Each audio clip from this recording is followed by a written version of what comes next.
The users of the channel ကိုအသုံးပြုရတဲ့ပုံ The main use အဓိက channel ကိုအသုံးပြုရတာတော့ to make diary note နေ့စဉ်မှတ်တမ်းလေးထားဖို့အတွက်ဖြစ်ပါတယ်တဲ့နော်နံပါတ်1ချက်ကတော့ purchase and sale of assets on credit non-current assets တွေကိုအကျွေးနဲ့ရောင်းချဝယ်ကြတဲ့အခါမှာခြေတို့တွက်ကြတယ်နံပါတ်2ကကြတော့ကလေးတို့ opening entry စရင်းနေစဦးဆုံးအခုမှစရင်းနေစဖွင့်မယ်ဆိုလို့ရှိရင်ခြေတို့သူ့ကို channel ကိုသုံးရတယ်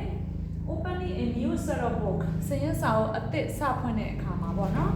နံပါတ်3ကကြတော့ other non-regular transaction အခြားသောပုံမှန်မဟုတ်တဲ့စရင်းတွေခြေတို့တခြားသောပုံမှန်မဟုတ်တဲ့စရင်းတွေကိုသွင်းဖို့အတွက်ဖြစ်တယ်နောက်တစ်ခုကတော့နံပါတ်4 correctional error အမှားတွေပြင်ဖို့အတွက်ဖြစ်ပါတယ်နော်ဟုတ်ပြီလား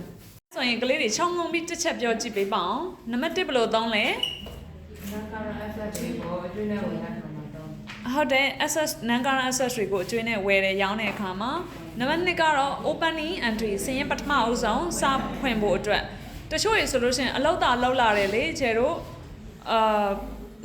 သူတို့ရဲ့ capital ဘယ်လောက်ရှိမှန်းမရှိမှန်းသူတို့တွေမသိဘူးပေါ့နော်အဲ့ဆို share တို့က channel လေးရိုက်ပြီးတဲ့အခါကျတော့ရှာပေးလို့ရပါတယ်ပုံမှန်မဟုတ်တဲ့စရင်းတွေလည်းဒီ channel ထဲမှာသွင်းလို့ရတယ်နောက်ဆုံးကတော့ correctional error အမှားတွေပြင်တဲ့အခါမှာလည်းသုံးပါတယ်နော်ဟုတ်ပြီလား